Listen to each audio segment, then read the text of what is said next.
Sekeres and Price for Friday, April 19th, 2024, coming to you from the Nation Network studio, built by Arbor Lee here at the iconic Wall Center at downtown Vancouver. If you're heading to a game, an event in downtown Vancouver, why not make it a staycation? Call the Wall, 604-331-1000.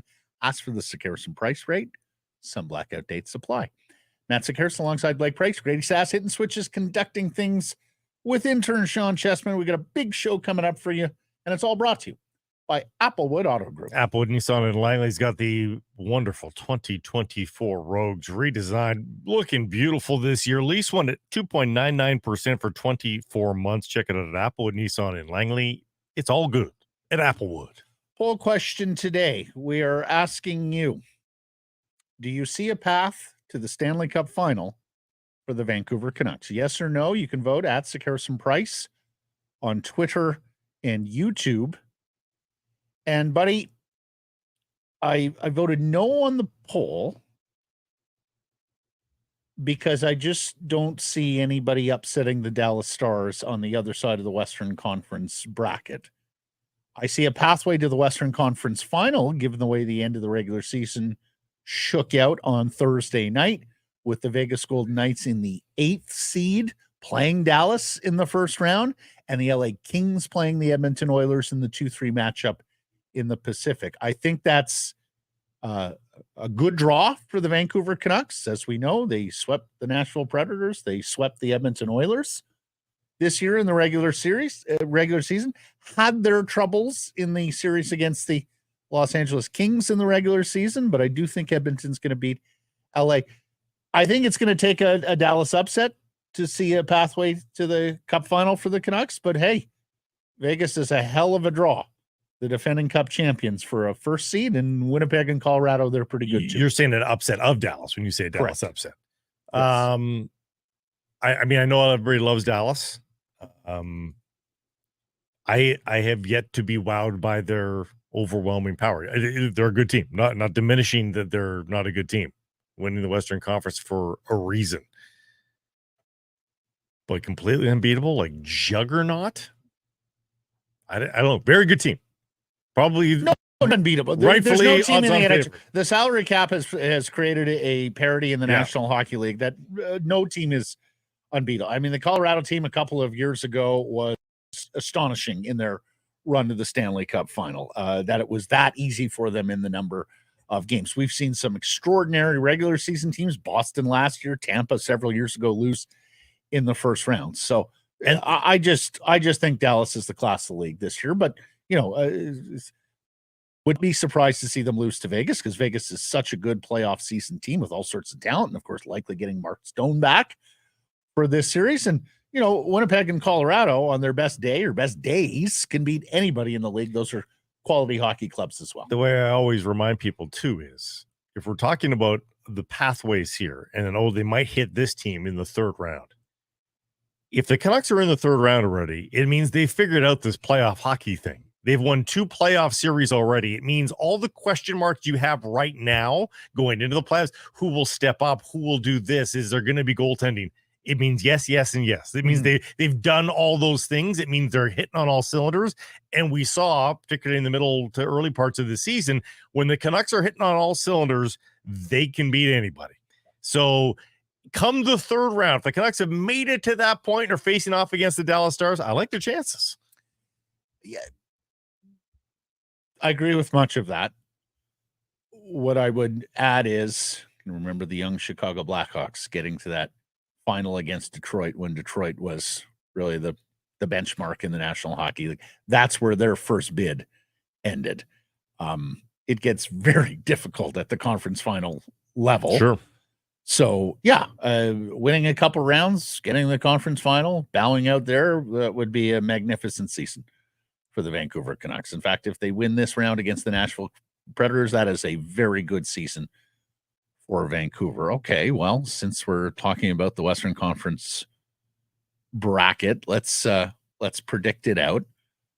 I had Vancouver in 7 on yesterday's program. Sticking with that, you had the Canucks in 6. No, I said 5. Oh, 5. Yeah, right. I've got Dallas in 7 in this opening round series over Vegas. I got Winnipeg in 5 over Colorado. I do not like the look and feel of that Avalanche team right now, particularly the goaltending. And I got Edmonton in 5 as well, because I think Edmonton has proved over the last couple of years that they know how to beat the LA Kings. They have the offensive firepower to attack that 1-3-1 trap.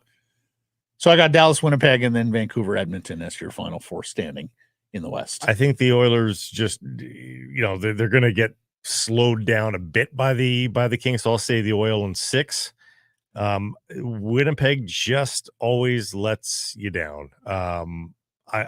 You're right. All the signs are pointing to exactly what you've laid out in Winnipeg, and it's for that reason I'm going the opposite way. Okay. Because they just, there's a bit of Canuck sentiment there for the Jets. I think I'm just going to go against all the vibes and say the Avs in 6. And then I'll say that Dallas has an easier time because again, Vegas has all that brand name, and we know they're fearsome and stuff, but they're just not themselves right now. So I'll say Dallas has an easier job and say Dallas in 6. Okay, we have you down, Grady. There you go. Canucks find out their playoff schedule, their first round schedule since we last spoke. We did know that Game 1 was going to be Sunday at 7 p.m. Tuesday at 7 p.m. at Rogers Arena, Game 2. Then it gets interesting. And we talked about this with Patrick Johnson yesterday. It's a big Tim McGraw concert at Bridgestone Arena in Nashville next Thursday, so they can't go every second day. The first game in Nashville will be Friday, a week from today, Game 3. That's a 4:30 start for us here in Pacific time. And then matinee, Sunday, April 28th, a 2 o'clock puck drop from Nashville. And told you that we would be recasting our watch parties at Greta on 50 West Cordova, and we invite you to join us for Friday at 4:30 at Greta. Good food. There'll be some prizes, some intermission trivia, plus the arcade. Fantastic fun, and a chance to watch the games with like-minded fans. So that's next Friday at Greta, as well as next Sunday afternoon. Please come on down. Great spot. And see us at Greta. Do you see anything in the schedule, the first 4 opening games, that's advantage one way or the other? Not really. The matinee is certainly a little bit interesting. The matinee does mean that the Canucks in particular, I would suggest the Preds probably do the same, but both teams can get out of Dodge really easily on the Sunday night. So that's a little bit interesting. And it's a Tuesday Game 5, if necessary, back at Rogers Arena on April 30th. No time yet announced on that game. And then once again, it's another 2-day break. They don't play the Thursday. They play the Friday back in Nashville, Game 6.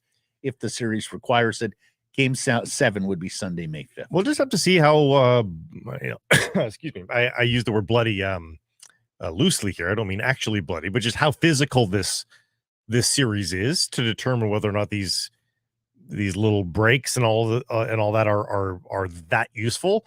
If the offensive chances get traded and it's more of a skating series, maybe those sorts of nuances are a little less important. Although, of course, the Canucks are obviously licking some wounds as it stands before the series even begins, with all those healthy scratches from game number 82. And I don't think those healthy scratches were taken lightly in terms of who was chosen. They were chosen for a reason, I think, either age or injury related.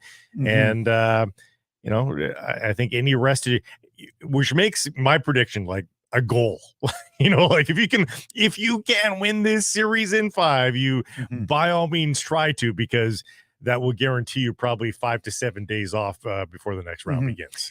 We also found out that John Shorthouse, Dave Tomlinson, Dan Murphy will be on the call for this Canucks Predators series on the television side with Sportsnet's. Our Jeff Patterson, our reporter here on Sekeres and Price, of course, the host of Rinkwide Vancouver, and Canucks Army columnist, will be on the road chronicling the team from Music City as well. Should let you know that we're going to hop on the Sekeres and Price YouTube channel, well, all the Sekeres and Price social platform channels in the moment, or perhaps even before the final horn of some of these games. Get you an appetizer sized post-game show that leads into Rink-Wide Vancouver, which will be moments after the game with Jeff Patterson and Irfan Ghaffar. So we'll have you covered in both cities, and very much looking forward to chronicling once again the Stanley Cup playoffs for the first time in this city in 9 years, the first time for the Vancouver Canucks since 4 years ago in the bubble postseason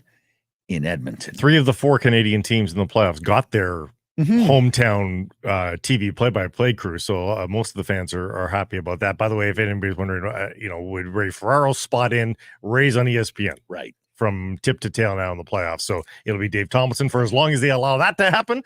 In terms of the hometown crew covering the Canucks. If the Canucks were to win the series, do they get them again next round? Gets a little dicier from there on in, but we'll see how many Canadian teams advance, right? That's going to help guide the tail here.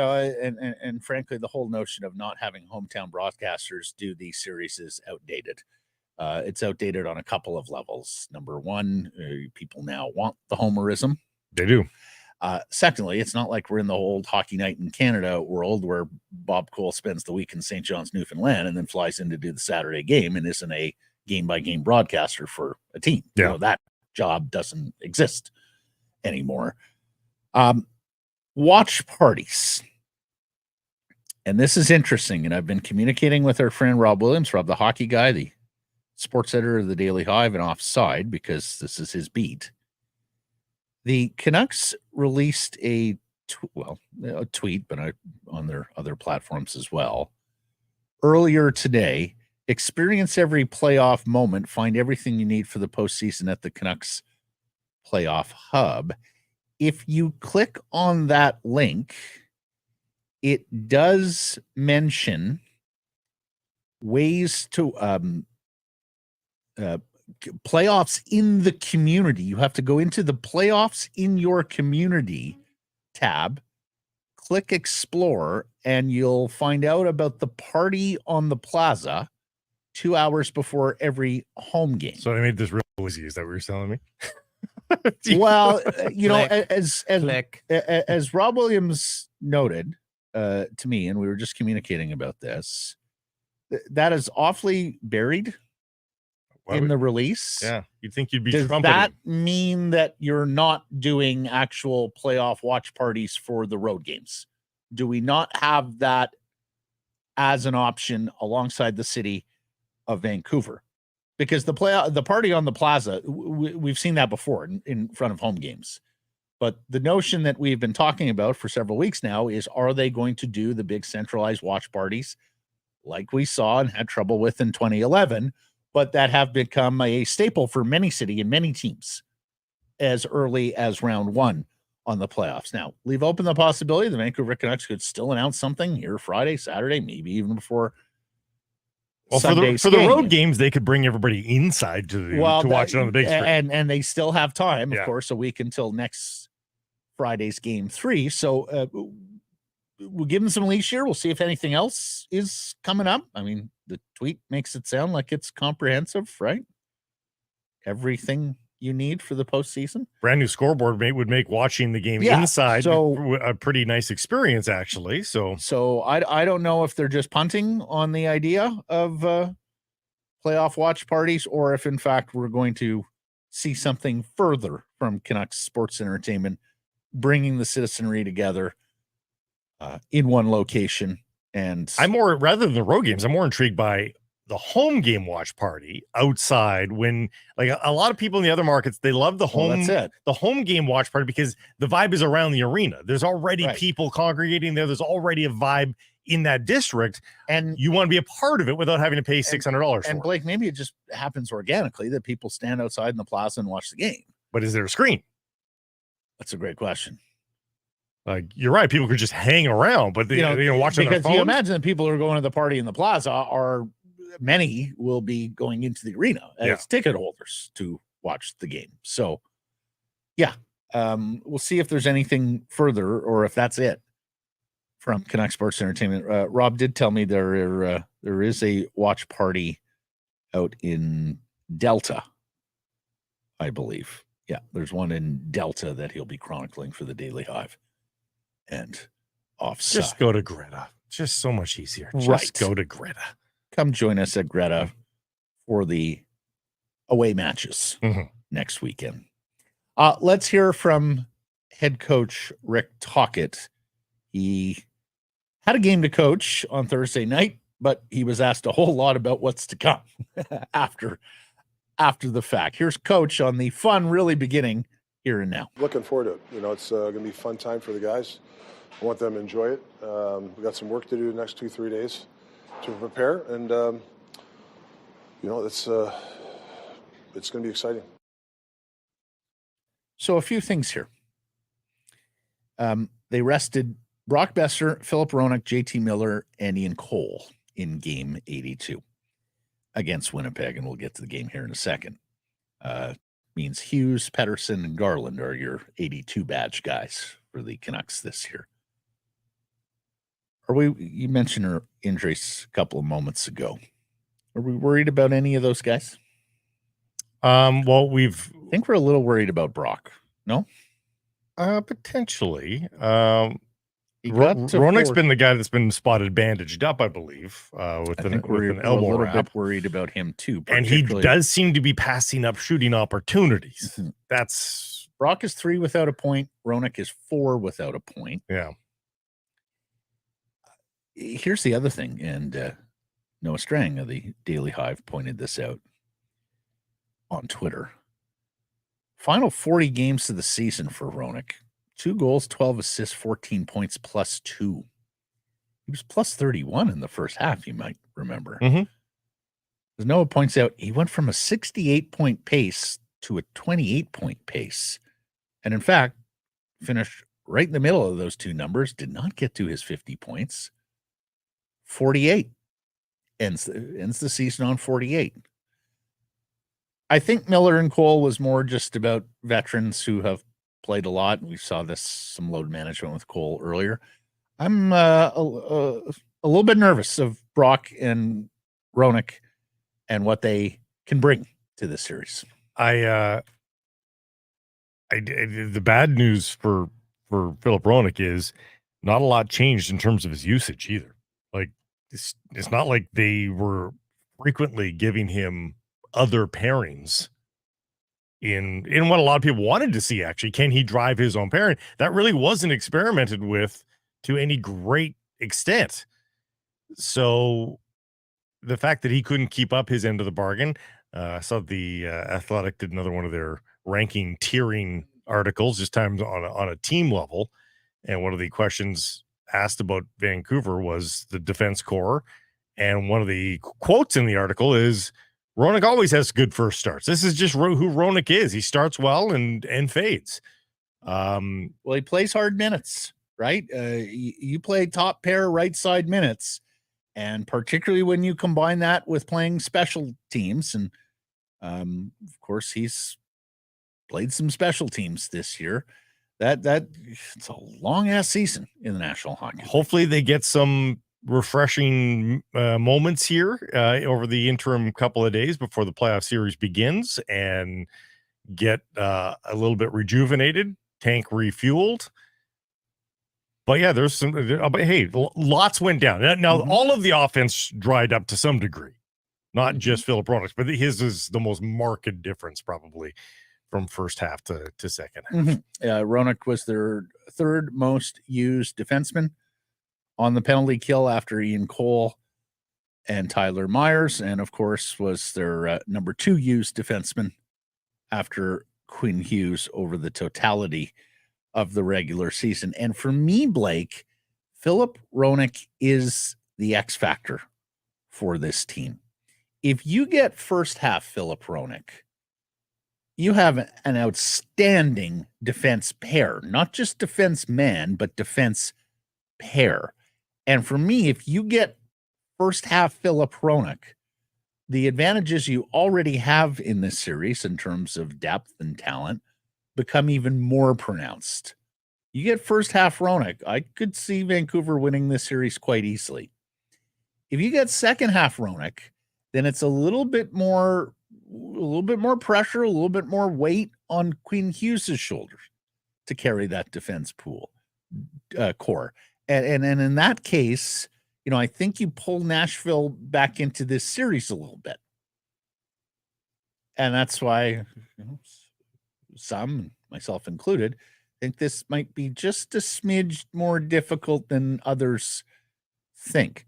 We'll see how the goaltending shakes down. Of course, you anticipate you're going to get very good goaltending from Thatcher Demko. I think Nashville should anticipate they get good goaltending from UC Saros as well, although this hasn't been his best season and he has been much leaned on. I think Nashville feels pretty good about the first line that they're able to throw out there. That's a very good line, but the rest of their forward group we shall see. And of course, their defense pairs beyond the top pair with Roman Josi is a we shall see. But Roenick for me is the X factor guy for the Canucks. Yeah. Who is want your take on that, but also, if you have a different candidate in mind. Well, they've got the heaviest hitting player in NHL history, Jeremy Lauzon. Who's going to answer back for that? And you might be thinking Dakota Joshua. Vasily Podkolzin. Wow. That is way down the list. They also have Luke Shen, the other half of the Bash brothers on the back end. Yeah. So if the Canucks are going to add any physicality, it's an awful lot of responsibility on a dinged up Dakota Joshua. Somebody else is going to have to fill that role. And this is this kind of stuff that Vasily Podkolzin, this is why Vasily Podkolzin was a top prospect in tournaments representing Russia as a prospect. Wow. He often rose to the occasion and was the driving engine behind that Russian team.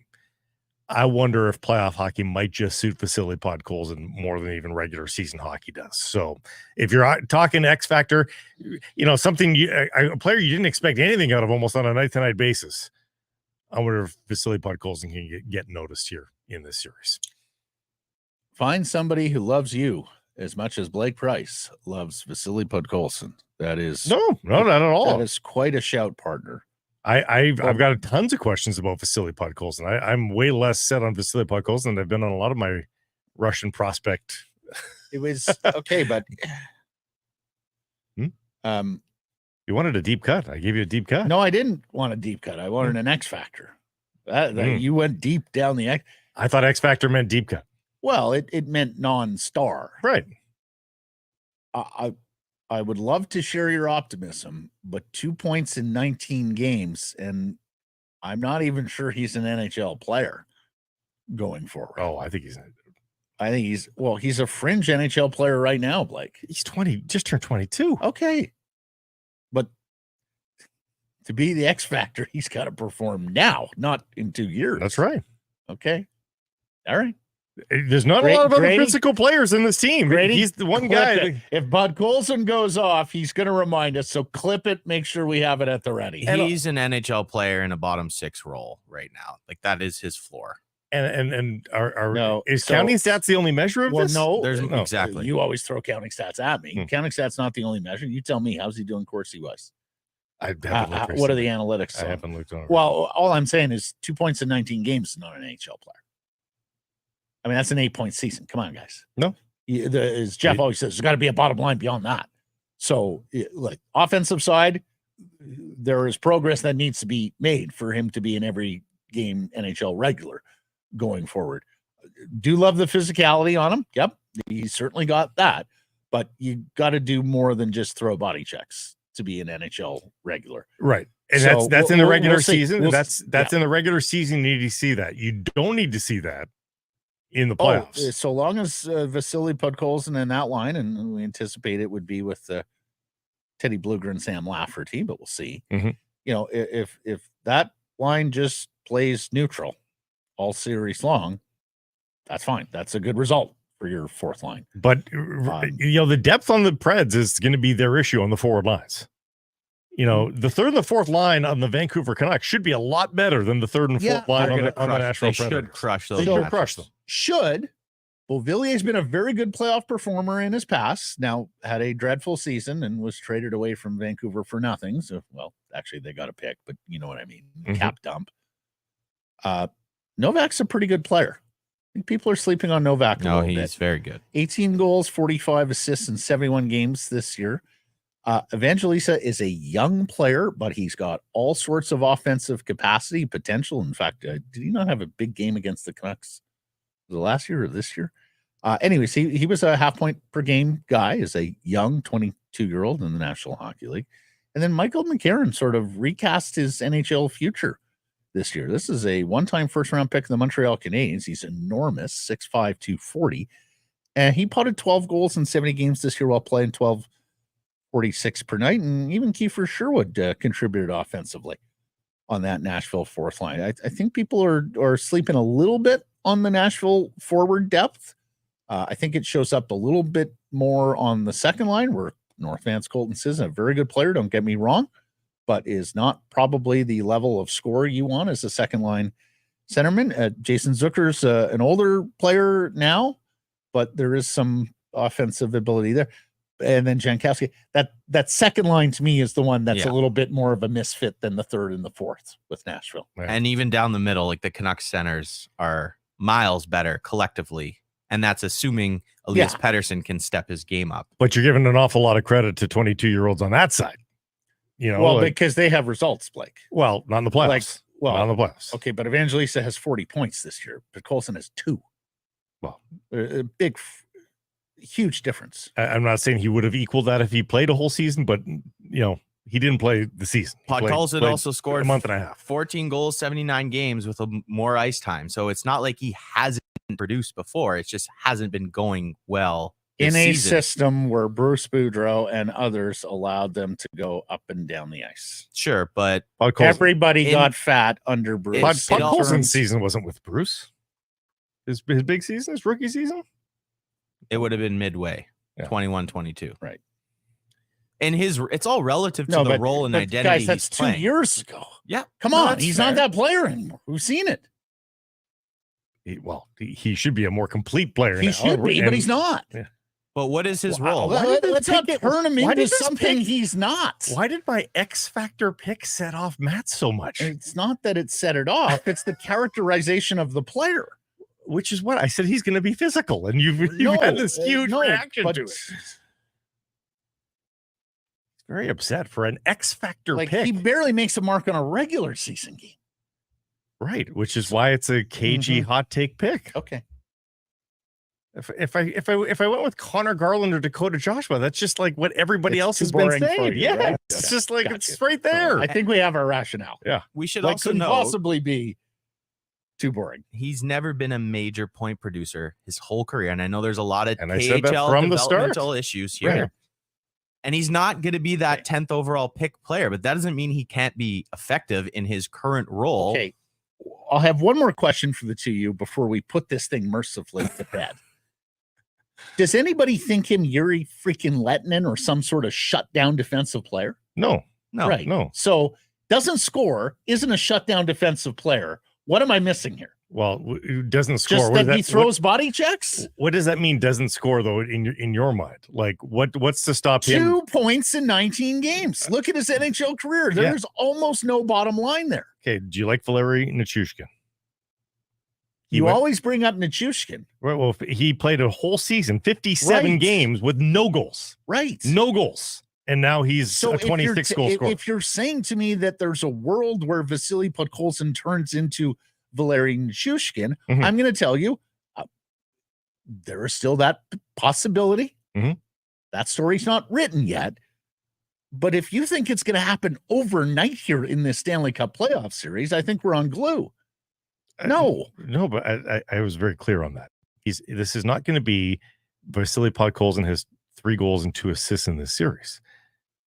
But on a team pretty devoid of any physical forwards. That's it. Ice shrinks. You need a forechecker. So if you're telling me that Podkolzin is A, going to play enough to B, get on the forecheck, punish these Nashville defensemen with body checks, separate them from the puck, do all the spade work so that other players get offensive opportunities. Okay. Who's your replacement then? Because he's better than DiGiuseppe, and he's more effective than Amon when Amon's playing on the wing. But also, guys.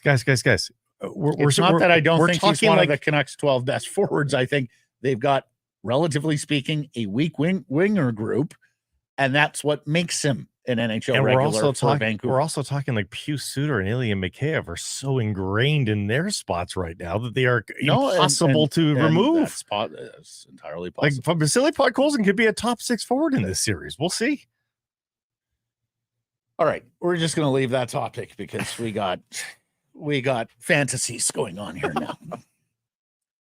Let me ask you this. I can't wait. Clip that one. We got hope bets and fantasies that have taken over here. Isn't that what the playoff time is all Look about? at the poll question. Look at the poll question. We're asking if they've got a path to the Stanley Cup final, and he's upset that I think Vasily Podkolzin might have a decent series. I think the Canucks have a better route to the final than Vasily Podkolzin has of making a big impact. Okay. Come on. Gosh, why don't you say JT Miller's your X Factor player? Well, no. I picked Roenick. He's playing less than 11 minutes a night, Podkolzin, and it's probably going to go down here. Okay. So, all right. Okay. Is there any wisdom? And I think we were all in agreement that we were against this in the Stanley Cup playoffs because it makes it a little too easy to line match against the Canucks. But versus this specific team, is there any wisdom to quickly going to lotto line if you need to, because you feel good about Lindholm, Joshua, and Garland, and basically being the 2-line scorers, two lines check? Well, they got 2 versions of the lotto line, and obviously it doesn't make a lottery brand, but I think you could go lotto line, or you go Lindholm with Besser and Miller, and you preserve a PD role for some balance, So I think he's got those 2 options. Does Rick Tocchet in front of him? Lindholm with PD? No, Lindholm. Oh, that's an option too. But no, I'm saying you could go Lindholm with Miller and Besser, and give Lindholm in the middle. Yeah. Well, who do you guys think is going to be used as the matchup line against Forsberg, O'Reilly, and Nyquist? Is it Lindholm's line or is it JT Miller's? Because if it is Lindholm's line, well, all of a sudden you have freed up Miller and Pedersen to go against inferior competition. That's at home. That's at home. They might try the Lindholm line in games 1 and 2 and just see what kind of success they get. Mm-hmm. They might do that indeed, because you do like the chances of the other 2 lines working against the other 3 lines of the Nashville Predators. So that might end up being the case. I just wonder whether, especially when the series shifts back to Nashville, if you would feel good enough about your bottom 6 and its ability just to be defensive. And in this scenario, we'd be talking about Suter playing in the bottom 6. We'd be talking about Mikheyev playing in the bottom 6, Bluger, obviously, where you might look at reuniting lotto line and then because let's face it, Lindholm, Garland, and Joshua have done pretty good work here. And I think you'd also feel good about them as a defensive line in some regards. So, I like the combinations. I like the matchups here for Tocchet, Mike Yeo, and the Canucks' ability to forge some forward combinations beyond what they've been showing here and beyond what I suspect they will open the series with, as opposed to Nashville and its ability to line match. Well, and obviously one of the goals was scored on a power play by Lindholm. But a double screen. But I do like the fact they're out there for the first one as well, because as well, quote unquote, as they have played, again, that's a top 9, maybe a top 6 line, depending on how you want to splice it. I mean, who knows what's what? I mean, if they're playing a matchup role, all of a sudden they're not really a third line. They're going to be out there a lot. Minutes wise, they'll be out there a lot more. But you need to produce them. Or just be so good defensively that you hold Philip Forsberg's line to nada.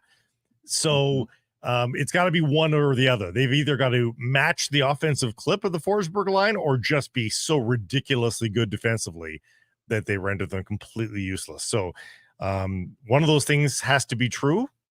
I don't know which one I think is more likely, honestly. 4-2 loss in Winnipeg to end the regular season, but needless to say, a game that was just about getting Thatcher Demko some reps and making sure everybody got out of it healthy. Connor Garland scores his 20th of the year in a 2-point night for him. Quinn Hughes, final impression for the Norris. More on that in a moment. Gets an assist.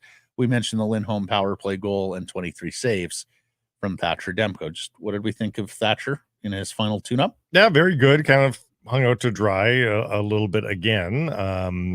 Canucks are shot 26-20, so not a gaudy shot total for Winnipeg because they didn't have their hearts in it either. Nothing on the line for either side. Really difficult game to get up for, and but it's minutes.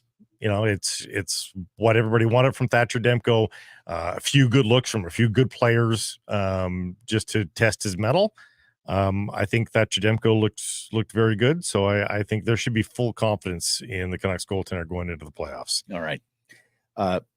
Pettersson finishes with 89 points. We mentioned the 4-game drought for Roenick, finishing on 48. Let's get to our top story, and it's Quinn Hughes. He wins the defense scoring title with the assist last night, 92 points. He bests Cale Makar of the Colorado Avalanche.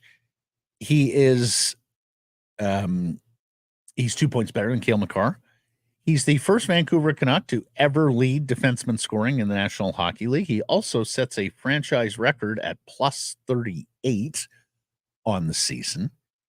And he is one of 10 defensemen in league history to get to 92 points, and the rest reads like a who's who of the Hall of Fame or en route to the Hall of Fame.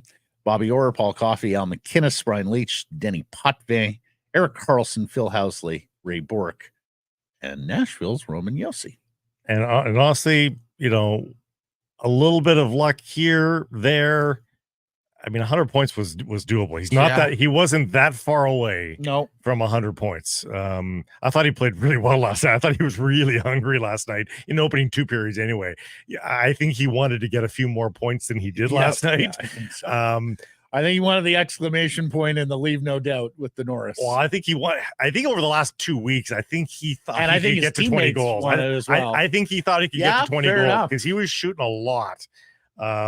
So neither of those obviously came to fruition, but I mean, you talked about being the first Canuck to lead defenseman score. My God, by a country mile and then some, right? Like there's nobody that's been come close. I know. So it's an unbelievable. I'm looking at his shot totals right now, starting on March 28th.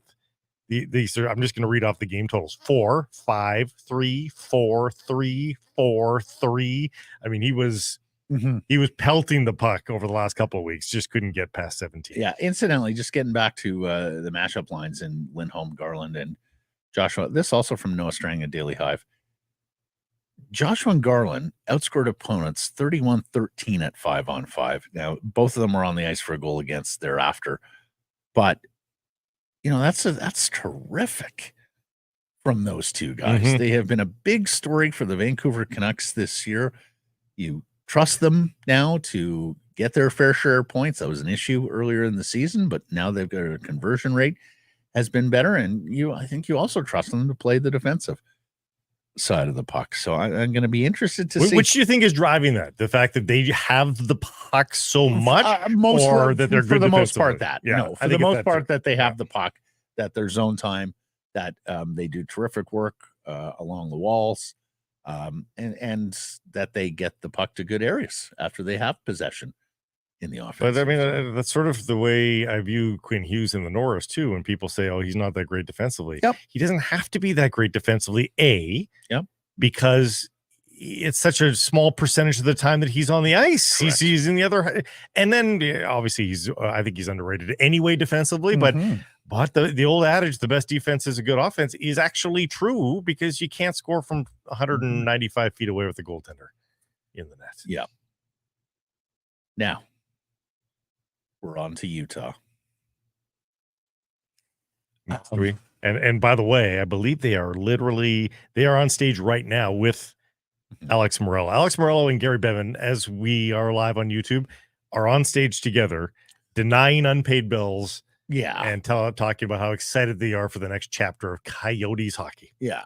I am not aware of any unpaid bills, which means outstanding as of right now. But in the past, Exactly.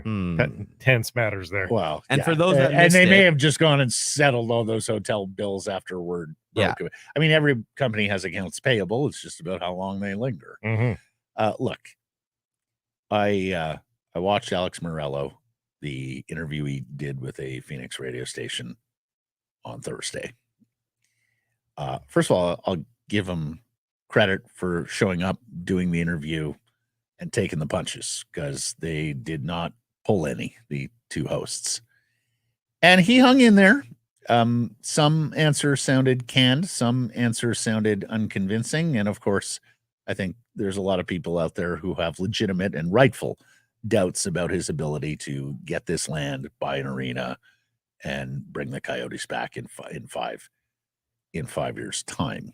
I also have some skepticism about his rationale and logic that he keeps stating now, that Gary Bettman in the league convinced him it was not fair to NHL players to continue to have them play in a 5,000 seat arena with no firm arena solution in sight. I think it's much more than that. But I will also give Morello, Bettman, Ryan Smith in Utah credit for finding a creative solution here, because this is clearly going to keep Morello's legal options at bay, and he would have had a lot of legal options if this had been done a little more ham-handedly by the commissioner and the board of governors. And let's face it, that's always a risk with Gary, but I think he's run a narrow but good channel here in getting this hockey team to a community that A, wants hockey, and that B, will produce acceptable revenues, which the Arizona Coyotes were not doing for the greater good of the National Hockey League. Ryan Smith says there's 20,000 season ticket deposits already in Salt Lake City. We've talked about in the past. We think it could be a good market. It has been a minor hockey market, minor pro hockey market in the past, and not to mention it's a wintry climate that's hosted the Winter Olympics, and Ryan Smith has a lot of work to do there in terms of a new arena going forward, not to mention establishing grassroots hockey to a larger degree. What do we think of this notion that they're going to save the team naming, branding, logo for a year and just play as the Utah Hockey Club? To me, it's unacceptable. It's one of the few missteps I saw for the PWHL for this upcoming season. Same reasons were given. Oh, we couldn't possibly. You could possibly. It's not impossible to do. And to forego, like, as a parent, I would love to buy my hockey playing girls a PWHL jersey, but knowing that nicknames are coming and knowing that it could greatly change what those uniforms look like, why am I going to invest in because it's a collector's item? Oh, it has a city name on it. Well, but for some, the city name's more important than the team name. Regardless, it's going to be the one-off, and those logos are all coming, and they're going to be far more exciting and far more interesting to kids and just general hockey fans. So just get it done. And you know what? People have been getting back to you. You need to do all this market research. You do, or you just get it right. Like it doesn't, to me. Would Grizzlies just, the minor team's been called the Grizzlies, right? Yeah. Like, why wouldn't Grizzlies work? Like the brainstorming that's been done on social media. Like, what's the difference? But getting to a team name is the easy part. Yeah.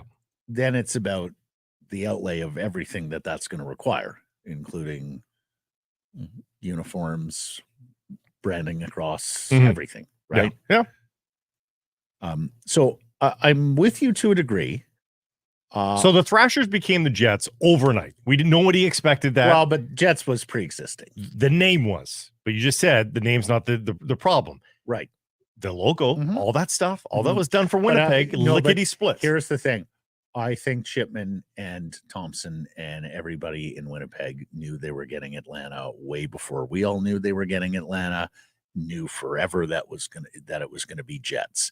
I think they probably had more runway than Ryan Smith. Ryan Smith has known he's getting this NHL team for a long time too. Yes, for months, not years. No, I think in Winnipeg it was a year ago. That. The guys in Winnipeg they were sort of. They were letting us know that they thought there was a very good chance the Jets were coming back a year, 2 years. But Ryan Smith was messaging on this a year ago. Yeah. A year ago, full year ago. Was it a full year ago? Yeah. So I thought it was just months. I thought it was the beginning of this hockey season. Okay, sorry, So 10 months. 6 months. Yeah. 6 months. He's been sniffing around this for a long time. He's had ideas about what he wants to call it. He's probably had people draw up initial designs. This can happen. You can get this thing done. You don't need to have, and you know what? The Washington Football Club in the NFL was pretty unique circumstances. Yes. Well, stripping the team name is much different than establishing it. And you already have a fan base that's probably, I mean, how many of the previous name shirts were in the crowd for that one unnamed year? I'm sure there was a lot. Like people were still, using up their stores of that old paraphernalia. Mm-hmm. You need to get people wearing your stuff in year one. Definitely team colors. Well, team colors, I think will be constant. I don't see an overhaul of. But if you've gone that far down the road already, no, I'm with you. How much farther is it? I'm with you, but I also see the other side of this. Very important you get it right. Like now, looking back, do you think Raptors would be Raptors? In what sense? Well, because I think Raptors was chosen because the owner at the time and his kid liked the whole Jurassic Park. But if you could do that over, would you not redo Raptors? You know what? I've never liked it, but I think a lot of people have come to grips with it. The one thing I do want to say about Morello, though, is this: that even if he was a great owner, and he's not, but even if he was, and he was just snake bitten by the whole building scenario. Well, he said in that interview yesterday, he did not think Glendale would kick him out, and they did. Right. So basically, it was a game of chicken with Morello looking at Glendale and saying, "You're not going to evict your primary tenant." And Glendale, because of all the tortured history and financial losses, the city went bankrupt at one point, said, "Oh, yes, we are." So look, you can argue that each side miscalculated, that we basically have nuclear deterrence theory in the reverse here, that Morello lost his rink and had to go to a 5,000 seat arena, and that set the stage for the team leaving town. And Glendale's sitting there with effectively a white elephant arena without a primary tenant, filling up 50 dates. My greater point, even if he was snake bitten and he was a great owner and the NHL wanted him badly to be in the league, it's an untenable situation for this team to continue in Mullet Arena. This needed to happen now. Like, they need to be earning money in a double-digit 1,000 arena, seat arena. Correct. They need to be, because they are still 5 years away from building an arena in Arizona. And at least in Salt Lake, the plans and approvals are already underway for their new rink. Yeah.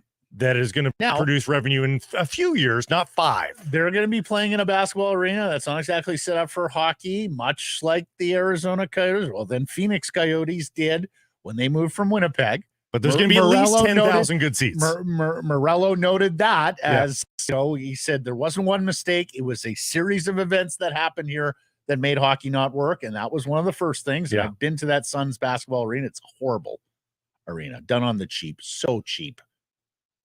But you've doubled your capacity. I don't think the NHL or the other governors have any confidence that Morello's going to pull this off. I don't think so either. And I don't think to that end, and this is why I think it's a wise solution from Gary. I think there will come a point at some point in the next 5 years where Morello just goes away. And to me, that was the end they were always looking to achieve. And if he does happen to pull a rabbit out of a hat, and after building this facility, he can then go out and afford the expansion fee, whatever the expansion fee may be in a number of years. Well, no, he just has to give back the $1 billion that he got. That's the deal. He just has to Oh, give sorry. back the billing. That's right. He's got the he owns the IP and everything. Well, as he mistakenly minimized it, basically all we've done is send the players and the staff to Salt Lake. That was his message. All that said, could I see the Governors expanding? Yes, because they've shown their greed in the past. Bettman closed out the press conference in Arizona today by saying, "We shall return." Oh, wow. We'll see. We'll see, Gary. Did you see that the U.S. Patent and Trademark Office applications filed on the following names: Utah Blizzard, Utah Venom, Nope. Utah Fury, Nope. Utah HC, Utah Hockey Club. Back in the day, that used to tell us something. Now they file these, I don't want to say as smoke screen. They added Yetis today, by the way. But they will put a ton of names out there in part to keep the actual preferred name covered. Yeah. Right? That there's some... Yetis was a late ad today. Yetis was, well... Blizzard, Yetis, and HC. Blizzard, no, single name, no, need plural. I generally agree. Yes. I'm not big on weather as a team name. There's a lot of it, though. Oh, there's a ton of it. Heat and lightning in Florida alone. Hurricanes, avalanche. Well, but at least that's a plural. Avalanche. Grizzlies are Yetis, right? And again, I wish Yeti was just plural. Surprised that it is plural. I know. It doesn't seem right. I know. Every time I say it, I think it should just be Yeti. Anyways, exciting times for hockey fans in the state of Utah. Sad times for those remaining Coyotes fans in Arizona. I want to tell you about Nation Gear and Nation Gear t-shirts. We have an army this year. So Nation Gear going to gear you up for Vancouver's playoff run. Rep your favorite team here. Shop the exclusive We Have an Army playoff tee and more at nationgear.ca. We told you we're going to be at Greta for these road games in round one. Also, for those of you who aren't yet aware, we have postponed the Jason Botford Bro Deer playoffs event that was scheduled for Saturday at the Hollywood Theater. Everyone should have received a refund and an email on that. So let's get to today's menu, brought to you by our friends at Greta. Great food, great times. Come join us for Game 3 and Game 4 watch parties at Greta. That will be Friday, next Friday at 4:30 and a week from Sunday at 2 o'clock. You know, there was a time when Blake Price and Ryan Kesler didn't get along so much. But time has healed all wounds. Both guys have done some growing up since then. Both had 4 kids since then. Yeah. Right. Yeah.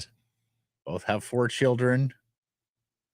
Both have coached some hockey with their kids, although he's coaching quite a... I don't have a national title. Yeah, no. Quite a rep team there.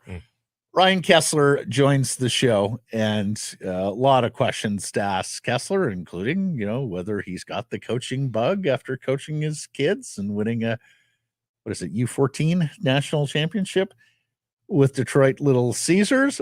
We talk about, of course, the fantastic playoff series he had against Nashville, the only other time the Vancouver Canucks and Predators faced off. He tells us how he's feeling these days. He takes on the grumpiness that he once had with all of us here in Vancouver. He gives us a prediction on the series, talks about the passion and the atmosphere here in this city when the Canucks are in the playoffs. And we ask him if he wants to be in the Ring of Honor and get a post-playing career official honor here from the hockey club, which I think is due based on the player that he was for the Vancouver Canucks. 712 games as a Vancouver Canuck and a Selke trophy, right? A league award from Ryan Kesler. Also talking to Frank Seravalli, we'll talk about this Predators Canucks matchup. We will talk about the road to the Stanley Cup final for the Canucks. We will talk about the Western Conference playoff matchups and how Frank sees those shaking out.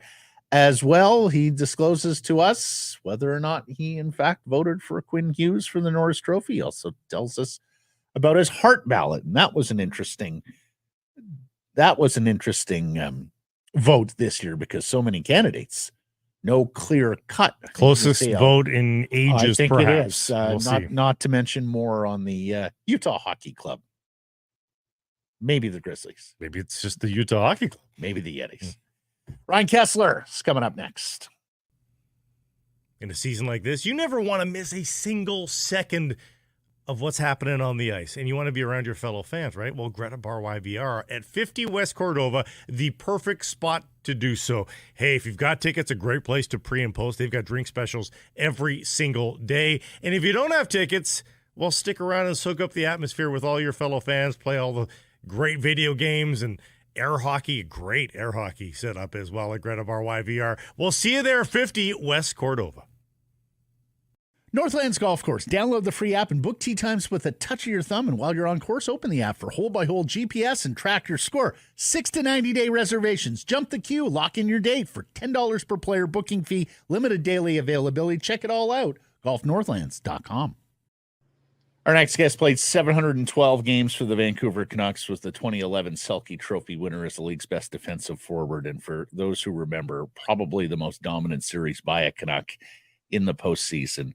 11 points, 2 game-winning goals, and a 6-game win over Nashville in 2011. It's our pleasure to welcome back to the program Mr. Ryan Kesler, RK17. How you doing, Coach? I'm good. How are you guys? Yeah, very well. Well, we're calling him Coach because he continues to coach his not-so-little guy. 14-year-olds, keep you busy? Yeah. We just finished our season, actually. I coached Detroit Little Caesars, so we're back in Detroit. We moved back like four years ago, I think, and we just won nationals, which is huge for us. Boys went 6-0 in 6 days, and I think we outscored our opponents like 61-6. So they played well. They're hard workers, and it really helps me. I took all the passion I had for playing and I put it in the coaching, and these kids are just eating everything up, which is awesome. It's hard to find these days. You don't face BX's kids, right? They're younger? No, they're older. They're older? Oh. Yeah, his son's in 07, mine's a 2010. So did your program beat his program? Look, because he was talking about going to the nationals, I think, wasn't he? Yeah, I think he was going for his age group. I don't know if they played Caesars or not at that level. Okay. I'm sure you could throw in the chirp there for him. As someone who covered the National Capital Tournament in Ottawa, the Pee Wee Tournament in Quebec, Detroit Little Caesars wins them all. Like, you don't need to worry. Yeah. They get more than their fair share. So, Ryan, is that something you aspire to here, or are you just coaching because it's your kid and it's great fun?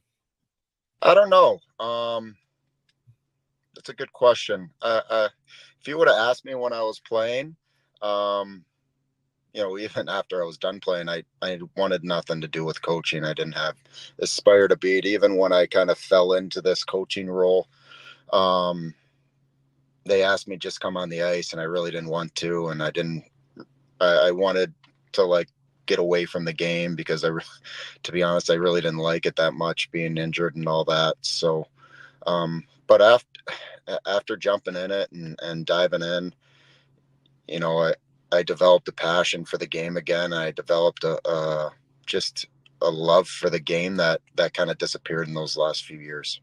When you see Tocchet and Foote and Gonchar and guys like that on a bench, I don't want to use the word jealousy because it's available to you if you wanted to, but do you kind of feel that pull that I wish I had that opportunity right now? Does it look tantalizing to you? You know what? I always say it has to be the right situation for me to do it. I'm enjoying being a dad, and I'm enjoying, being an Uber driver and taking the kids around and seeing their passion in different sports. I got 4 at home, and between lacrosse, volleyball, dance, cheer, hockey, I'm spread pretty thin. So, but look, I would never say never, but like I said, it has to be the right situation for me. Cheer. Yeah. Cheer's so big in the States. No, hey. I don't get it, but it's big. Yeah. I'm not a big rhinestone guy, so I'm not I don't own any cheer gear you can Well, say. speaking but, of rhinestones, good segue. Rhinestones.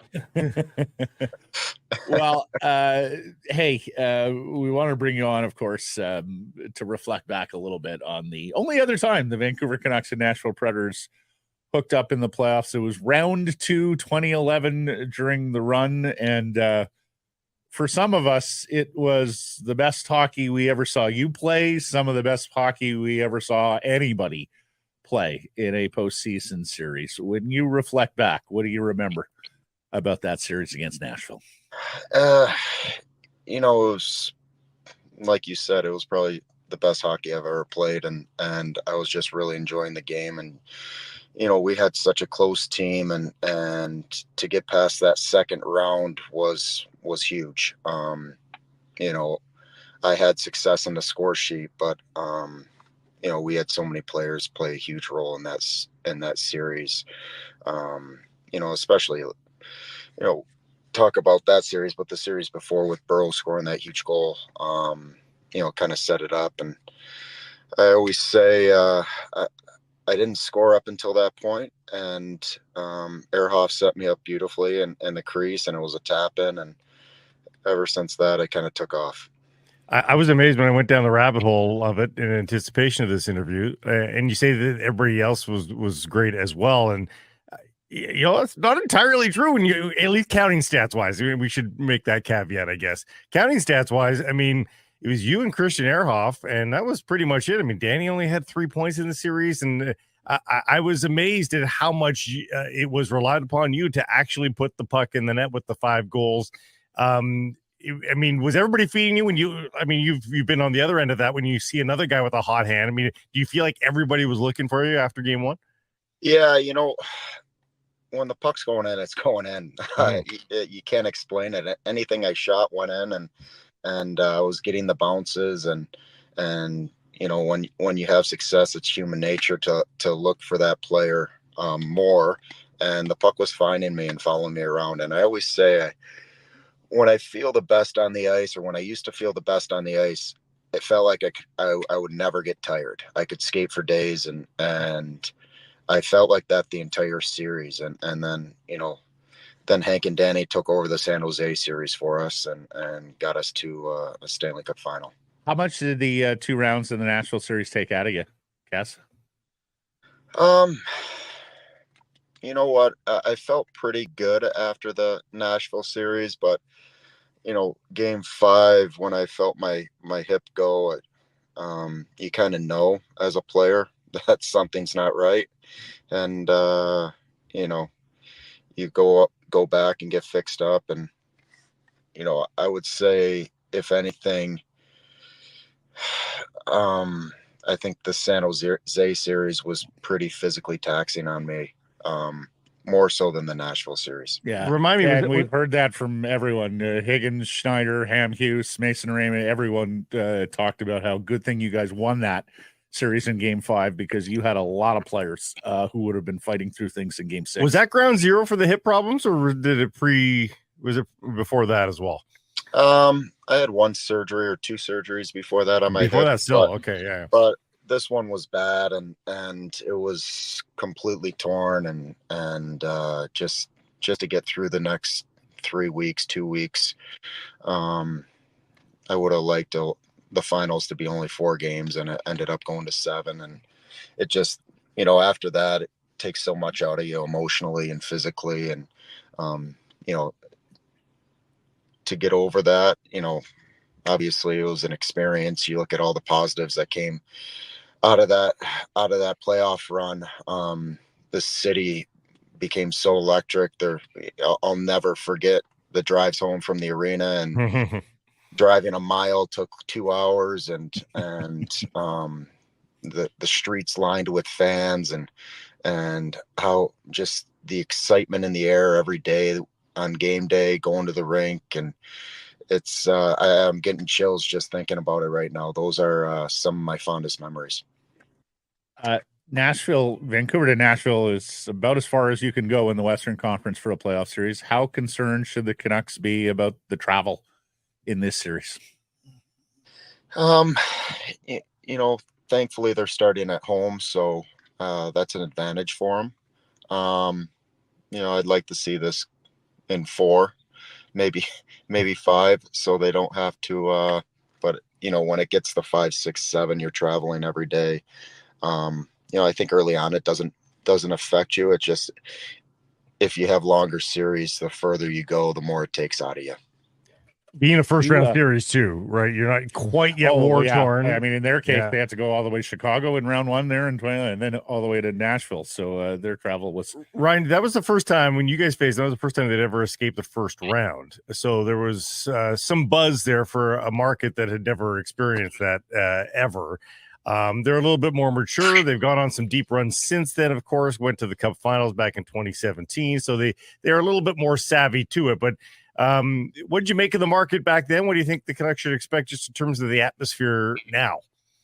It's a fun building. I don't know how hockey knowledgeable they are, but I think that's why they make it a fun building. Maybe, man.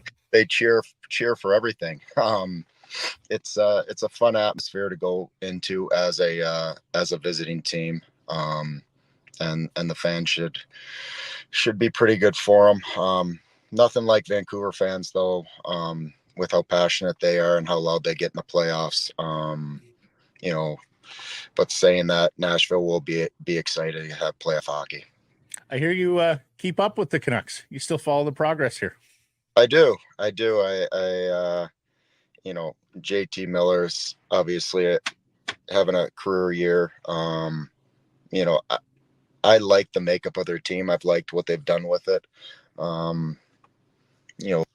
Picking up Zadorov, I really like that move. He's hard to play against. You look at guys that are hard to play against and guys that get into the middle and get into those tough areas, and that's how you're going to win in playoffs.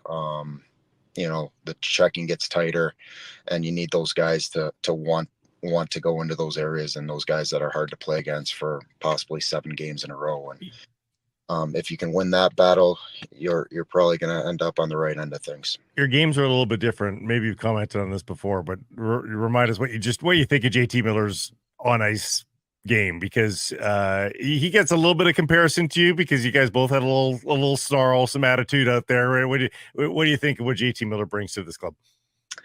I think he brings that passion. Think he brings the leadership. I think he's a lot like me, that he wears that, passion on his sleeve, whether it be frustration or just that competitiveness. He's a guy that I would want on my team to go into war with. I think he looks like he can be grumpy at times, and that's not a bad thing. But he's a much better player than I was. I look at his game and I can see similarities. But the way he's playing right now, the Canucks are lucky to have him on his team. He's channeled that passion. How difficult is it now to channel it in the playoffs, though, when everything gets ratcheted up? What do you remember about that in the early days of your playoff career, of like using the passion for good rather than ending up in the box or what have you? Yeah, it's hard. We even go back to me coaching. It's hard for me on the bench to stay not so passionate and even keel, but that'll be huge for him. There's going to be ups and downs. I would say now I'm looking back, I probably could have handled myself a little differently in certain situations, but young and dumb, right? I think JT is going to be fine. I think the team's going to be fine. And as this series goes on, I think it's important for them to just stay even keel. They say it's hard to win in a Canadian city. You hear that all the time, but I think if they just keep their head down and eliminate the noise, like I'm sure they've talked about, is, keep everything within the room and let's just keep our head down and take it one game at a time and one series at a time, they'll be just fine. Since you brought up grumpiness, how much of it was put on? How much of it was organic, Ryan? You know what? People say that that I was grumpy. I don't think I was. I think at times I was, especially when I wasn't successful or playing well. I think that was organic because I cared so much, and I think it just came out the wrong way. You always want to help the team, and when you're not, or when you're injured, it to me, I think it came out as grumpiness. But before games, I wasn't a guy that was gonna joke around, or I was more serious, and that probably came off as grumpy. I know most of the guys nowadays are best friends with the other team. I couldn't be. I had 23 friends on my team, and I didn't care if I talked to a single other player in the league. I get times have changed now, and they all seem to know each other and are buddies with each other. So I don't know how I'd do in this day and age. Did you love to poke and prod the guys though in the playoffs? The opposition I'm talking about. Like, I mean, the chirping. They were savage with Bacchus that 1 year. It gets ramped up though in the playoffs, doesn't it? I mean, you and Bird just seem to revel in it and try to get the other teams off kilter. Yeah, I think that's a dying skill in the league, right? It's the game within the game. Anyway, anyhow to help the team win. Burr and I were kind of the same that way. Whatever we could do to help the team win, we'd do, and we'd buy in.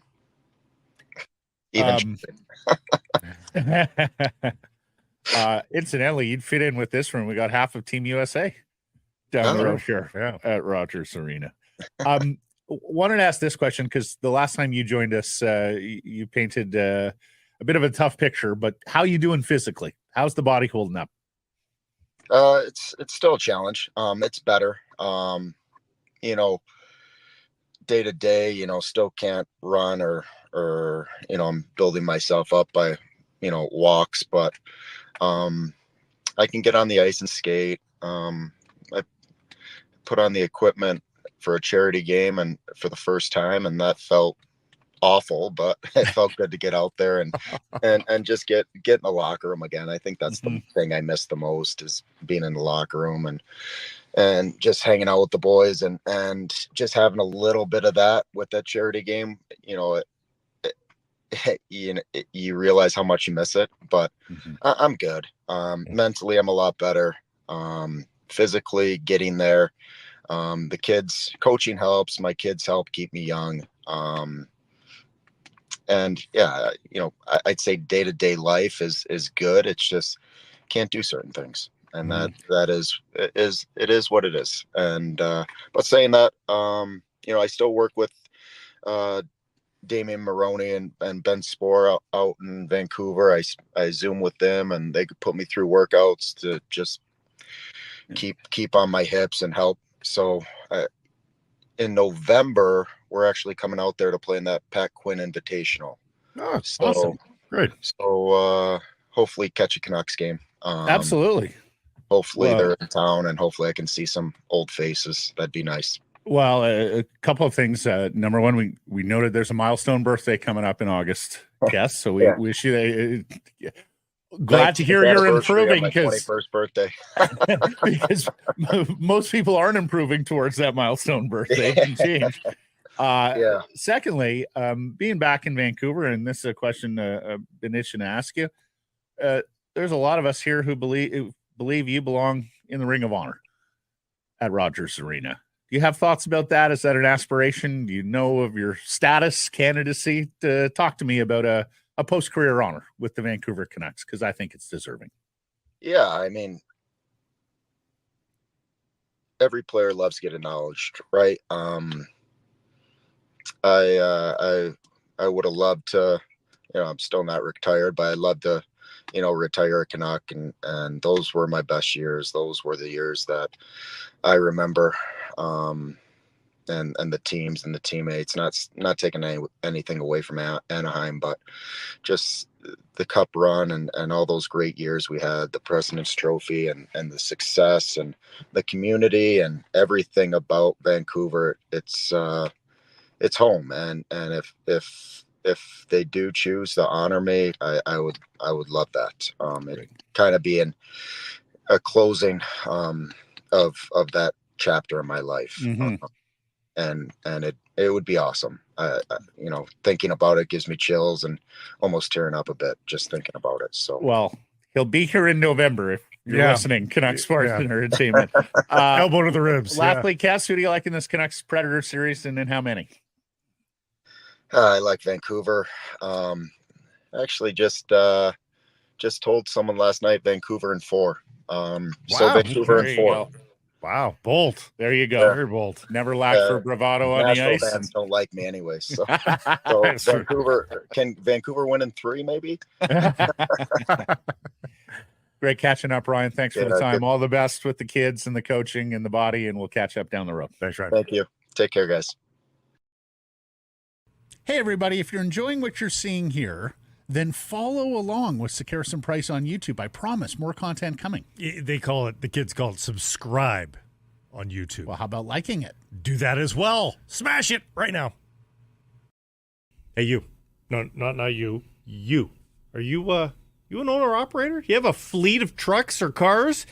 Well, CalPro Plus might be the dedicated tire program just for you. Free program includes exclusive deals and savings, price match guarantee, flexible financing, and preferred pricing on everything you drive. Also, you get a dedicated member support line. That means that you can get questions answered. Also, they'll source and recommend the right tire for you, your application, and your budget. Cal Tire's network of 260 plus stores are here to help so you can focus on the road ahead. Sign up for free at calproplus.com. And our next guest is a presentation of the Arnold Palmer Design Whistler Golf Club, counting down to opening day on May 10th. The club reminds organizers of groups of 12 or more, it's time to lock in those tee times for any time during the 2024 season. The prime That was times. me driving the ball there, by the way, I think. Oh, was it? Yeah. Okay. Yeah. You've gotten much taller. Like you've gotten Al Chris Manson tall. Slimmed out a little bit too. Prime time's filling up fast, and just for reaching out to hold the tee time, you, the group organizer, plays for free. Tell the Whistler Golf Club about your group at whistlergolf.com/groups, and of course, follow all their spring preparations, including the Bears, at Whistler Golf on social. Here he is, NHL insider Frank Seravalli of the Daily Faceoff and the Frankly Speaking podcast, who joins us on Fridays this year and is going to be in Vancouver covering the Canucks and Predators. They're just too intriguing. By the way, of tomorrow. was that Rick Tocchet and Connor Garland there on the green? It might have been a little in previous seasons. That was taped last year when they had plenty of time for that. Ain't got time for that. They right seem now. so friendly. Mm-hmm. Don't approach them. Yes. Yeah. Canucks and Predators, Frank, what do you think of the matchup? Can't wait. I think this is a fantastic matchup for the Canucks. I think they've got an opportunity if they show up ready to play with a business-like approach to make this a short series. Now, that said, we haven't seen these two teams play since December, and the Preds have been a vastly different team since then. But I think depth-wise, I think top-end talent at positions, the only edge, if you even want to give them one, I'd say it's a coin flip, is in goal. I would pick Demko. I just, my only curiosity is that, the injury and how little he played down the stretch, that sort of sticks out to me. But other than that, I like this for the Canucks. Would relative playoff inexperience be a concern in your books? I do understand the notion of you've got to learn how to lose, but I think that to me comes into play when this, you're dealing with rounds 2, 3, 4. There's enough Ian Cole type players. And to be fair, like the Preds guys you've got O'Reilly, who's won the cup in Conn Smythe, and you've got Luke Schenn, who's been there, but you're dealing with a mostly inexperienced Nashville team as well. Guys, Tommy Novak has never played a playoff game before. Those are all, similar type starting points that I don't think anyone really has an edge one way or the other. Do you think the winning streak throws off how dangerous the Preds are perceived to be? Because I feel like if that winning streak didn't happen and those wins were just spread out more evenly across the season, I don't think they get the respect that they're getting right now. I think the 18 game point streak has people thinking, oh, they can string some wins together here. But overall, their season was fine. Like it wasn't that great, but that win streak seems to be carrying the day here. Yeah, it's really skewed how everyone views the Preds, because prior to that, they probably weren't going to be a playoff team. No. And now I do think I'm not suggesting at all this is going to be a cakewalk, but I think they showed some real cohesion between coach and players, coach and GM and players, that their turning point was like the much ballyhooed U2 Sphere canceled show.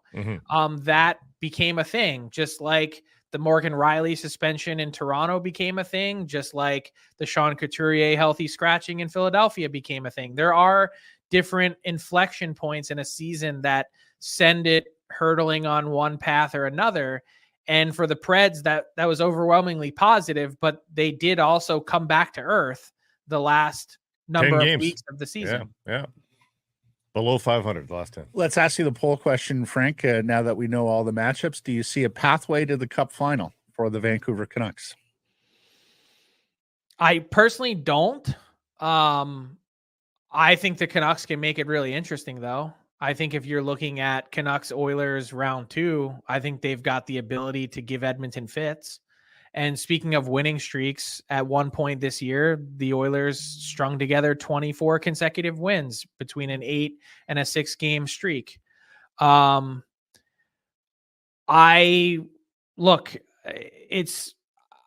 then have to deal with the central side of the bracket. And that to me is where things get really hazy or fuzzy for the Canucks. And that's saying if you can get past Edmonton. So I personally am just answering it candidly and honestly. I don't see the Canucks winning the Stanley Cup this year. No. I don't see it either. But I do think the draw has filled out in their favor to some degree. I would have been awfully terrified of Vegas on their side of the bracket, and of course they're 4-0. And I don't know that LA would have been great for the Canucks. Well, and that's my next question, buddy. They've tried and failed. Do you see any road through the Oilers for LA? Do you think there's any chance the Kings get them? I don't. I think Edmonton has learned how to beat that 1-3-1. I think you have to respect the healthy defensive prowess that Kopitar and Danault have, two of the best defensive forwards of their generation. I'm not excited about really anything else about the Kings. It's almost like, can we just rope-a-dope you into this neutral zone enough times to maybe potentially kind of be opportunistic enough to beat you in a series? I don't know that that's necessarily a winning formula. It's more of a hold on for dear life and hope that somehow something cataclysmic happens. Yeah. How do you see Vegas Dallas playing out? I've got the Stars in 7. I'm with you. I think for as poor as the Golden Knights have played at times this season, for as bad as Adin Hill's numbers have been of late, they're still the defending Cup champs. They still know how to win. They could totally change the look of their team if they get their heartbeat back in Mark Stone. There's a million unknowns when it comes to Vegas, and also how will Tomas Hertl impact this team? How, will the power play look a little bit different with Noah Hannafin running it? Like, it hasn't been great at times this year, even since Hannafin's gotten there. Do they find more comfort? I don't know. But I like and have the Stars winning the West. All that said, I think their toughest series might be this first round one against Vegas. And I know that sounds crazy to say, but I can't find a flaw in the Dallas Stars. No, nor Tell me where the hole is, and maybe I'll reason with you. I don't see it. I think they're the most complete team in the NHL when I say that. Finish off the Central Division. Winnipeg and Colorado. What happens there? I've got the Jets knocking off the Avs. I've got them winning in 6. I think this is a dream matchup for the Jets, and I think it's a nightmare for the Avs. Season series doesn't always mean something. In this case, I think it means everything. 3-0 outscored them 17-4. And it's just the stylistic matchup of a team that loves to wheel through the neutral zone and use their speed and create a run and gun type game, that when they do that, which is what part of what makes them so good, they also give up a lot and don't take care of a lot in their own end. And oh, by the way, Alexander Georgiev enters probably on the least solid footing of any goalie. True. That, even considering Toronto and those guys, Georgiev sub 900 for the season, and they give up a lot. I know Winnipeg doesn't score a ton, but they don't really need to with Hellebuck, 1, and 2, the Avs are going to present them with plenty of opportunities to do so, and they do have dangerous players. Do I have this right? Do you have 3 Canadian teams in the Final Four of the Western Conference? Did I That do is the math? correct. Holy cats! And That's, I have But he has an American team winning the Western Conference. That's true. Roadblock. I also But have like the those Leafs odds. winning in round 1 as well. Yeah. Oh wow. As you know, Thatcher Demko needed to play last night for the Vancouver Canucks because he needed the reps and the minutes. The Oilers did not need to start Stuart Skinner. I would have been totally fine if I'm Knobloch going with Pickard and back to back, or you call up a third stringer to fill the gap for that night. Did they do damage to Skinner and ventilating on him like that in the first period? I don't think so. I mean, they've wanted to do it because he had never had a 6-day layoff, which is basically, I guess they got wind of the schedule and they said, look, we'd rather, even if it's not great, let you, at least have some feel of things. And, you put in a lineup like that, there's not really anything to play for. Sometimes those things happen. I don't think anyone, if you're Stuart Skinner, you just shrug and go, yeah, whatever. They asked, I played, they asked me to play. The Avs were better. That's just it.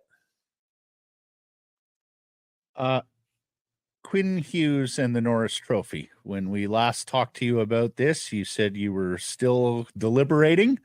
The season is now done. Hughes won the scoring race for defenseman, and the ballot is due today, Blake Price, and I'm going to tell the president of the Professional Hockey Writers Association. I got mine in last night, Mr. good. President. You're not on my naughty list because I have heard of the naughty list. This is Wrangling Votes Day. It's like one of my least favorite days of the year because they give me a list in about 10 minutes time with 4 hours to go. Here are the probable, I'm just guessing this is what it normally is. Here are the 83 people that haven't voted yet with 4 hours to go.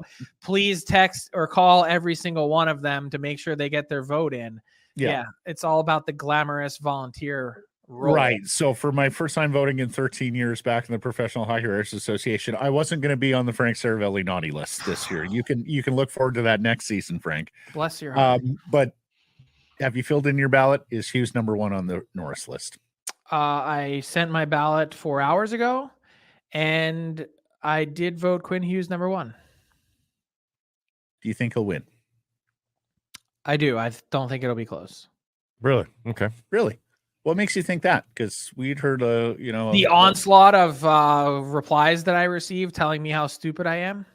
Even though I tried to make it clear that I haven't done the homework yet because I believe in waiting until you have, all the information you need, including an additional 10 days worth of games before going that route. I have a feeling you might be right too. Who's second? Does McCarr still end up being second, or did Yossi come from behind there? I think it'll end up being McCarr. Yeah. Because my guess is points will just be a huge, not that Yossi, of course had a great season. That's my thought process. It gets really interesting after that because I think you could make the case for 8 different guys to fill out so you got, maybe you go Yossi 3, but then what do you do for 4 and 5? There's a ton of guys, and I kind of went off the board. Yeah. Yeah, that was an interesting part of the ballot as well. Did Brock Faber make it onto your top 5? No. Okay. And he did not get my Calder vote. Oh, okay. Well, that's understandable. Who do you think wins the Hart? I think Nathan McKinnon wins, but that's just purely based on what you see on social media. Yeah. This is the hardest Hart vote I've It's almost always decided 2-3 weeks before the season ends. It feels Yep. like everyone knows the consensus winner, and this guy was just head and shoulders above everyone else. I can't remember a more interesting vote since I've been part of this. I not only struggled with first place on that ballot, Frank, I struggled with the entirety of the top 5. Yeah, Really. the whole and thing who was to up for slot debate. where. Yeah. If everybody did the exercise as it is intended to, with most valuable To his team. yes, To his team. isn't it Kucherov? Isn't like That's how I view it. Yeah, And the number of goals that he's factored into, 50% of his team scoring, how many points he is ahead of his next closest teammate. Like, just for perspective, I think he finished 53 points ahead or something like that. It was that 2 days ago. I don't know if it changed. yeah. The leading scorer of the Buffalo Sabres has 59 points total. That's the gap. Yeah, That's crazy. their leading scorer, and this guy is 53 points ahead of everyone else on his team. I don't think people fully appreciated this year how difficult it was for Tampa not having Vasilevsky until US Thanksgiving, losing Sergachev, and look, like, points started off a little bit more slowly. Like, there were just a lot of factors that Lightning team, without Kucherov carrying it, I don't know that they make the playoffs. And I don't know that they get through the first 2 months of the season without Vasilevsky, because Johansson's numbers were just okay. Mm-hmm. They could have easily fallen way out of the playoff picture and had too hard of a time making it up. They could have been the Sens or the Sabres or someone who was dead as a doornail in November. So you voted Kucherov. Yes. Yeah. But we're going to need to stop the ballot talk after that, because I can't reveal the whole thing. Okay. Okay. Of course. The big reveal. That comes in June. Let me ask you this, though. Is the criteria outdated, particularly the way people have tended to vote? Because I have forever struggled with most valuable to his team, because it punishes players who have good teammates like Connor McDavid. And in my view, it sort of props up players who don't have good teammates and brings into play guys who might be the most outstanding player on a team that isn't all that good, but they shine. Because I see most people voting most outstanding season more often than not with the Hart Trophy. Well, that's not what it is. Yeah. You have the Ted Lindsay for that. The Yeah. Ted Lindsay is quite literally the most outstanding player, and it's voted by players. Right. This is most valuable to his team. This has been the definition since the Hart Trophy was first handed out. That's technically more of a question for the league than it is for me. Yeah. Right. But the trophy was donated in 1923. That's 100 years of Hart Trophy voting that I look at that and say, change it now, and you're changing how we view history. Fair enough. I just wonder whether most valuable to his team also means most valuable player in the league. It can some years, and some years it doesn't. Yeah, But that's okay. Mhm. There's a distinction to be made, and that's why we vote on what we vote on. I think we've seen this happen, but maybe we just need to herald the Ted Lindsay Award a little bit more than we have. And I think they've made it more prominent, certainly in the last 10 years than it was in the 10 previous to that. Because like when Marcus Naslund won it, I don't think it was that big of a deal. No. But it was bigger a deal when Daniel won it. Yeah, But of course that was the twin factor and the brother. But the Hart has always been the heart, and I think Mhm. maybe it's just because of the name. It sounds like it's the heart and soul of the team. But maybe we just need to herald the Ted Lindsay Award. If those two are sort of presented as the Grand Poobah Awards, maybe we don't need to do anything with the definitions of them, right? That's how I see it. Yeah. Utah. Do you think they are in fact going to go with Utah Hockey Club for their first year and spend the first season working out a name and logo? Maybe. I think that's a mistake. Mm-hmm. I think for a billionaire and $1 billion enterprise, I don't know how hard it would be to come up with a logo, and name, and jerseys in 6 weeks. I had a bunch of marketing people coming at me, Frank. Oh, they've got to research it. They've got to market research. They got to copyright it. Come on. When do they actually need the name, logo, and all Probably really soon, because it takes a really long time to make the uniforms. Really? I think that's what I'm told. I don't know. And I think it's even slower with this. Isn't there a jersey brand change coming next season, or is that 2 years from now? Yeah. But 2 years. Look, well, I wondered if they could go through the offseason Utah Hockey Club and then do the big reveal, name, logo, all of that when they step on the ice. That would be for training amazing. Camp. That'd be awesome. But I think it would be a mistake. Look, can you go through it? The Washington football team did it for an entire NFL season. I mean, it's not the biggest thing ever. But I get the need to want to do it right, because you only get one crack at your branding.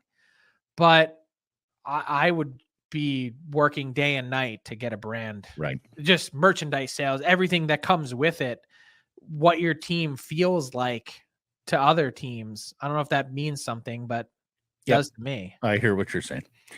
Marvelous stuff, Frank. Thank you for this. Look forward to seeing you here in person in Vancouver for this first round series, and we'll catch up next week. Can't wait. Hey, everybody. If you're enjoying what you're seeing here, then follow along with Sekeres and Price on YouTube. I promise more content coming. The kids call it subscribe on YouTube. Well, how about liking it? Do that as well. Smash it right now.